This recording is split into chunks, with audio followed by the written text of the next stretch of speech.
Good morning, everyone. Thank you for joining us. There might be a few more pop in, but I think we'll make a start. So my name's Kim Arnold. I'm an accountant here at Lincoln's, and with me today is my colleague, Tom Warner. And today we're going to unwrap the 2022 federal budget. So we're going to look at a couple of different areas today, as you can see, some in a lot more detail than others, yeah, we'll just make a start. And we will just, I think I'll just preface this by saying the budget this year was a little dry, but there is still a fair bit to cover. And yeah, I think Tom's going to make a start. And if you have any questions, please just put it through the question box and we will open those to, we'll go through those at the end. Wonderful. All right. So as Kim said, the budget was dry, and by what we mean by that is there was a lot in there, but there wasn't a lot of substance in there. So there's a lot of money being spent. As we can see, the budget deficit hit 161 billion this year, and it was working back towards 57 billion for the 24-25 year. Now, our peak debt for the country is going to be growing, and by 2025 we're going to be close to $1 trillion in debt. Now that does sound like a big number, but when we look at it in comparison to gross domestic products, the GDP of Australia, our GDP to debt, other way around, debt to GDP is 43 to 45%, whereas the UK and the US are both sitting at above 100%. So their debt is actually outweighed by the gross product projected in that country. GDP growth is expected to rise in the next 12 months. 1.25% projected by the government, and 4.25% in the next year. Now, this is probably quite an aggressive approach as to what the growth is going to be, but their thinking is coming out of pandemic, spending is going to increase. People are going to get sort of encouraged back into the market. We'll see that spike next year of 4.25, and then it sort of will level back off to 2.5% on an annual basis. The government's looking at producing 250,000 new jobs over the next 2 years, a lot of that being funded by initiatives in the budget. And unemployment is the big goalpost they're chasing. So unemployment is forecast to decrease to 5% in 2022, with the June 2023 quarter looking at coming down to 4.75, which is the government's target. They want to get that unemployment rate to under 5%. From a personal taxation point of view, there's very, very little in this budget. We have the low and middle income tax offset. It's going to stay around for another financial year. That was legislated to finish 30 June 2021. It's going to continue for another 12 months.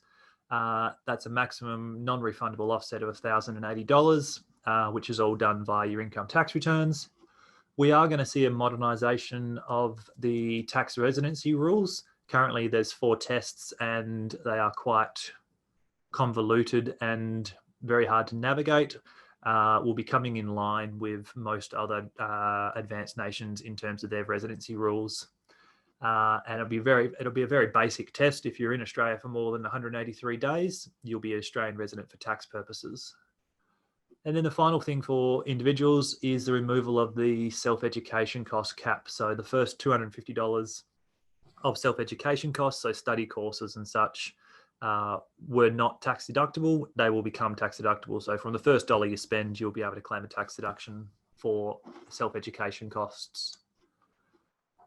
On to superannuation. Again, not a lot of big changes here. The main one that is in there is the removal of the $450 a month minimum earnings to be able to, or to start paying somebody superannuation guarantee. So currently, someone working for you that earns more than 450 in that month, you're not required to pay them the 9.5% superannuation. Going forward from 1 July 2022, you will have to start paying them from every dollar earned.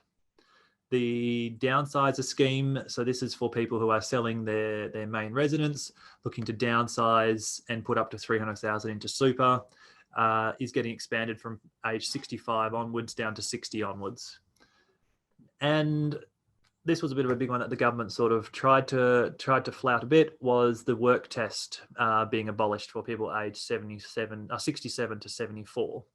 Now I've got sort of in there because what actually it was is the work test is being removed for non-taxable contributions or non-concessional contributions and salary sacrificed, but not for personal deductible contributions.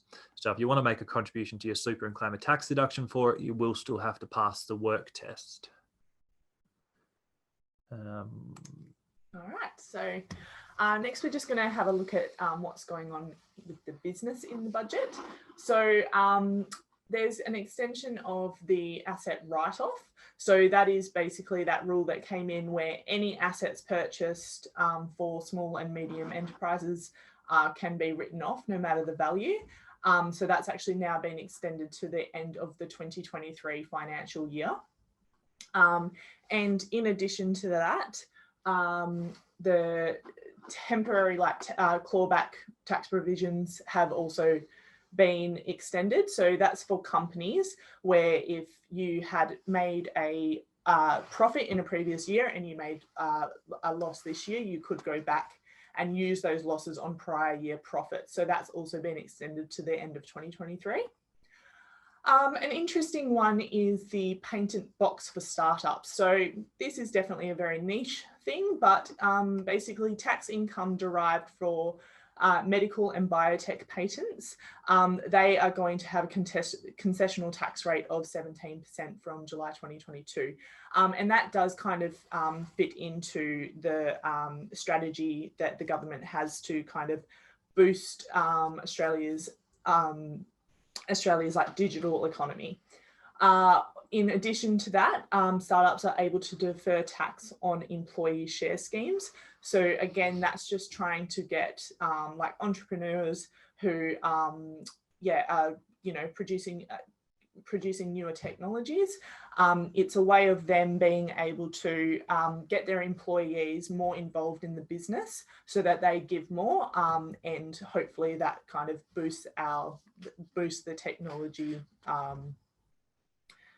being developed. Okay, sorry, last one, sorry. So from 2021, all eligible brewers and distillers will receive a full remission of any excise they pay on alcohol. So this has gone up from 100,000 up to 350,000. And that just comes into line with basically wine producers. So now that's the same for brewers and distillers as well. Primary producers. So a couple of different things for them. The first one is the $200 million to National Soil Strategy. So this is quite an interesting one. This is where basically the government is going to be purchasing basically like private soil testing from farmers. The results of those. So they're going to buy those from the farmers. There's not a huge amount of information on it yet as to whether it's particular areas or anything like that, but it is definitely something that we're going to look out for. The next one is if you have received a farm household allowance and as a part of that, you have underestimated your income and that has resulted in a debt with Centrelink, then that is actually being forgiven as a part of this budget. And then, so obviously at the moment, with the sanctions being implemented from China, it's having quite a large effect on the agricultural industry. So they have estimated that to be about a $40 billion issue. So what Australia has done is basically they're putting $15 million towards promoting Australia's trade interests to other countries, and included in that is the appointment of a new agricultural envoy. And lastly, so there's $25.2 million going towards attracting farm workers, but none of that is actually going to none of that's going towards assisting in getting overseas workers in. What they're basically trying to do is attract people from within Australia to try going and working in the agricultural industry. So to do that, they have they're basically trying to attract school leavers to go and work in the agricultural industry straight from school. And in addition to that, they're also putting money towards helping people with relocation costs if they take jobs in a regional or rural area. So one of the issues we're going to be seeing here is in the budget forecast, the government are working on the basis that international borders won't be open fully until sometime next year. So we're going to be seeing a skill shortage or a worker shortage again, probably coming into harvest this year for workers. So one of the things we're probably going to recommend to people is starting to get your workforce planning happening now. Start getting an idea of who's going to be coming to the farm or to your business at those peak times, and start getting stuff in place because it's probably still going to be a employees market, so they'll be able to drive what they want. Okay, so this is what I mentioned earlier. So a big part of the budget this year was the digital economy strategy. So there's $1.2 billion going towards that. 124 million is going towards developing Australia's AI capabilities, so artificial intelligence. So basically, we're quite behind with developing AI in Australia in comparison to other countries like Japan, China, the US. And so basically, we're trying to put some money into that so that we can try and compete with the other countries. In addition to that, there's going to be $28 million to assist in small business to digitise. So that's things like online invoicing and just basically getting online for as much as possible. And that's going to also be implemented in all government agencies by 2024. They're going to be fully digitised. And lastly, $6.9 billion is going towards assisting small businesses in upgrading their cybersecurity. And so I actually believe that's 6.9 million, not billion. One of the I guess the big points here is there's a lot of money getting spent in this area or proposed to be spent, but it's a sales pitch at this point. There's no firm detail as to how people will be able to access funding or access some of this assistance to either upgrade cybersecurity or to help digitize their business. That's all to come out still. So skills and training. So jobs is, again, a big focus in this budget. It was 7 months ago in the October budget, which was our late one. So what we're going to be seeing is for apprentices and traineeships, a further 170,000 new positions opened up and jobs created, and another 5,000 new training costs supported at a cost of about $2.7 billion. They are opening up 2,700 in places for Indigenous girls academies to help them finish school and into the workforce. There will be scholarships for STEM qualifications for women.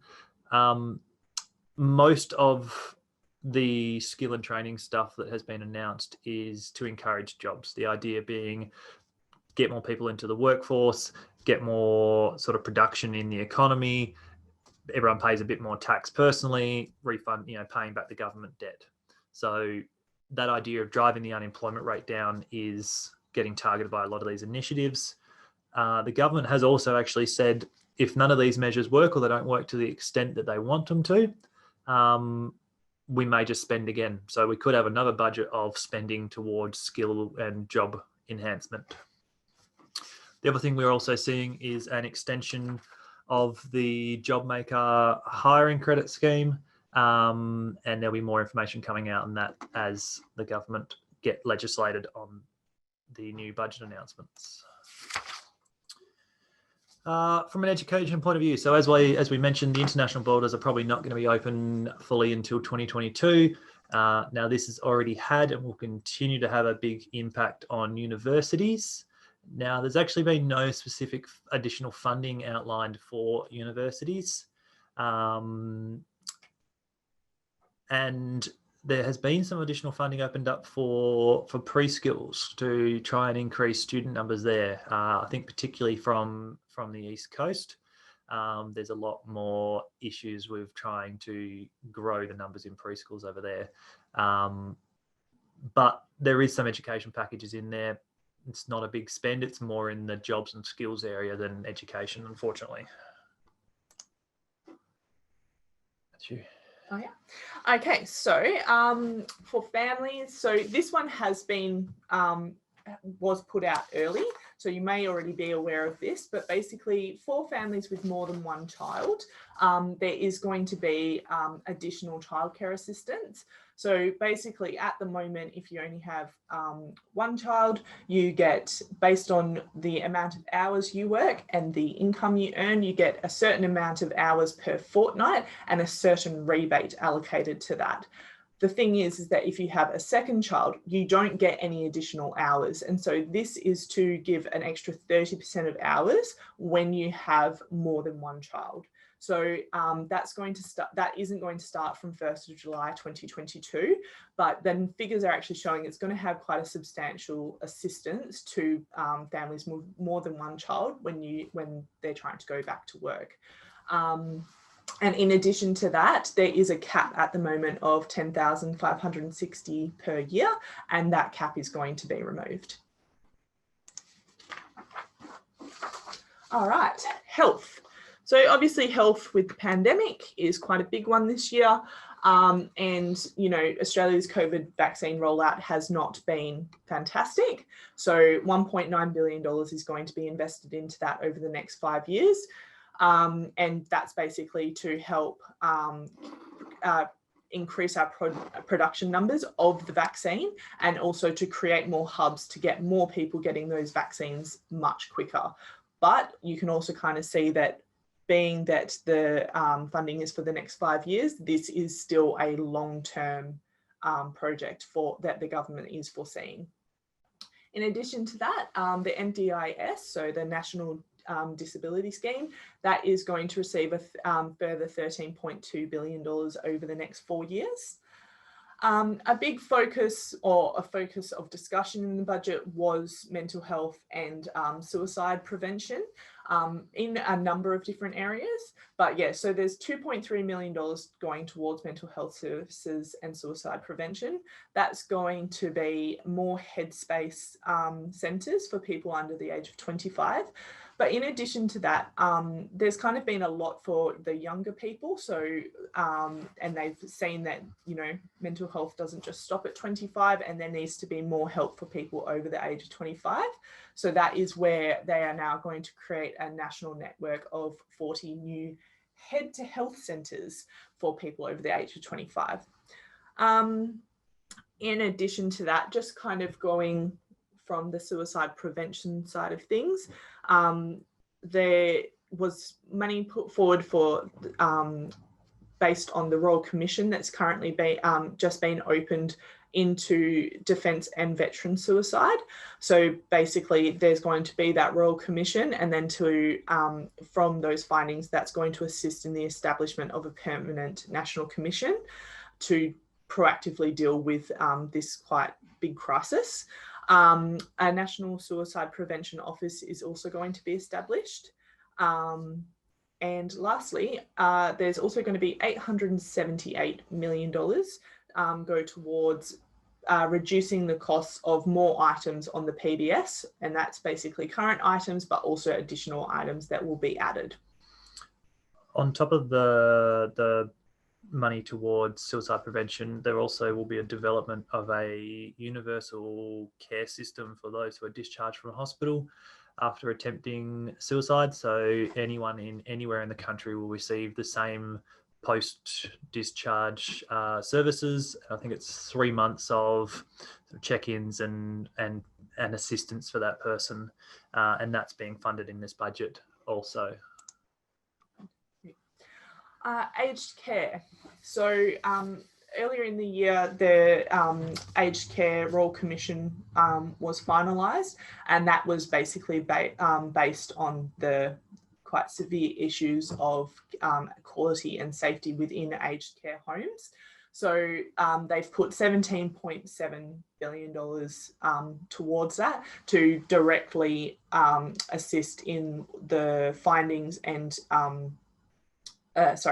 basically what was found in that Royal Commission to assist in that. So that's going to be not only money towards the aged care homes to update their facilities, but most importantly, it's going to go towards training for staff and to get more staff into the aged care homes.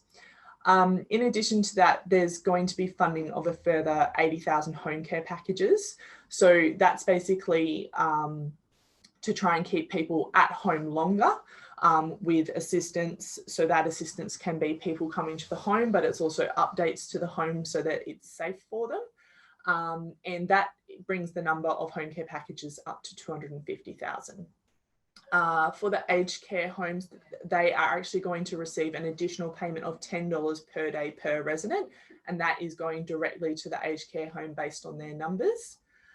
And lastly, as I mentioned, there's going to be support for 33,000 new training places for personal carers to try and boost the number of carers in Australia.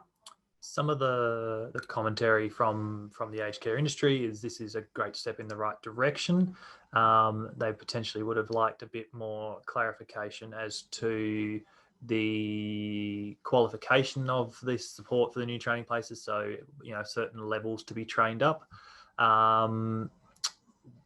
Following the Aged Care Royal Commission, one of the other findings in there that's government is supporting is an increase in the amount of time that needs to be spent with each resident per day, which the aged care homes are already saying will potentially put a further employment cost of 5 to 6 people for each typical facility, which again will drive that job creation and provide better quality of care and safety for their residents. Women's health and safety. So there was $354 million for women's health, including breast and cervical screenings. Sorry, that is not spelled correctly. Depression services for pregnant women and also programs for eating disorders. In addition to that, there was a big focus on the domestic violence crisis, and that got $998 million towards it, and that is for various reasons, but a big one was to assist women when they are getting out of the home, and also kind of funding that, helping with some funding if they have left the home and need that assistance. Earlier in the year, there was an idea kind of put out about allowing domestic violence victims to withdraw money from super, but thankfully that was scrapped because, and instead the government is going to assist with that funding instead, because in a lot of cases, these women are already on the back foot with their super, so they realised that that wasn't the best idea. From a housing point of view, the home builder scheme has been extended for another year, which is the 10% deposit scheme for new home builders, new homeowners. The home builder construction commencement area. So this was people who had applied for the federal grant for a new home, a new building construction. Under the old rules, you had 6 months to start construction. The government have now realised that with everyone who has done this and applied, there is a pipeline sort of building up of construction projects. So to ease that, they've extended it out to 18 months. There will be assistance provided to 10,000 single parents to purchase a home with as little as a 2% deposit, and the government guaranteeing the remaining amount of the deposit. The final one's the First Home Saver Super Saver Scheme. Now, this is where you can make personal concessional contributions to your super fund. These can then be withdrawn for a deposit on a home. This has been extended from 30,000 to 50,000, but it's a scheme that we haven't seen a lot of traction with yet. So I'm not sure how big of an actual benefit this is going to be. From an infrastructure point of view, another way to promote jobs and to grow jobs is to build roads, update roads, transport facilities and such. Now, funding is being provided to many, many programs. There's $15 billion of road and infrastructure projects that have been sort of slated for this, but it is on a spend it or lose it basis. So if these projects don't get up and off the ground, the funding will actually be withdrawn from them. So for WA, we've got a rail project in Perth, the Metro Net project, and then heading out towards the country, the 2J to Dryandra road section has also been slated for an overhaul and an upgrade, but most of it has been over east spending on infrastructure. Yeah. So environment. So in the budget, you know, obviously there's been a lot of talk about reaching net zero emissions, and the government, it continues to not really, they say that they want to reach it by 2050, but they've basically said, we're going to try, but you know, we're not going to say it's happened. And that kind of did get reflected in the budget. So the funding that did become available was they are funding 4 new hydrogen production hubs and an additional carbon capture and storage. However, climate activists have kind of come out and said, well, you know, that's kind of things that aren't actually proven to assist in climate change, but it kind of seems like it's just the cheaper option to make them look like they're doing something. So we'll see what happens with that. And lastly, arts and comms. So there's $15 million to go to the AAP, and that's basically just to assist the media company to keep going, as it did almost fold last year. And due to COVID, and $85 million is going towards cultural institutions such as the National Gallery of Australia. So that's actually where we're wrapping up, but please pop through any questions, and yeah, we'll hang around for another few minutes if you've got any questions, and let you know.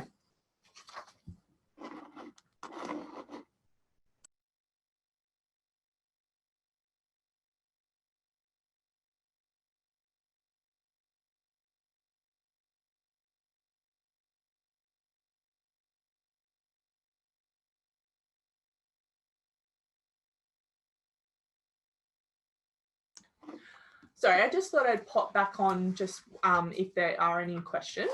So basically, we will be sending a recording of this out to you all. And in addition to that, we're also going to be sending out a booklet, which is basically a much bigger explanation of the entire budget. So we will get that around to you in the next couple of days. In the meantime, so I've got a question here. When does the super guarantee go up? So the super guarantee went up a couple of years ago now. It's been 9.5% for a fair while.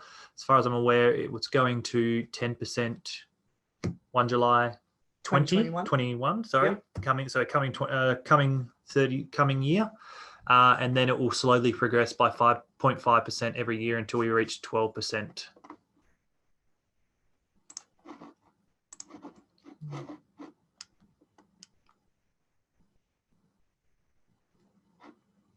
Just give it another minute if anyone's got any questions. Again, as we said, it's a bit of a light on budget. There's a lot of money being spent, but not a lot of substance behind the spend.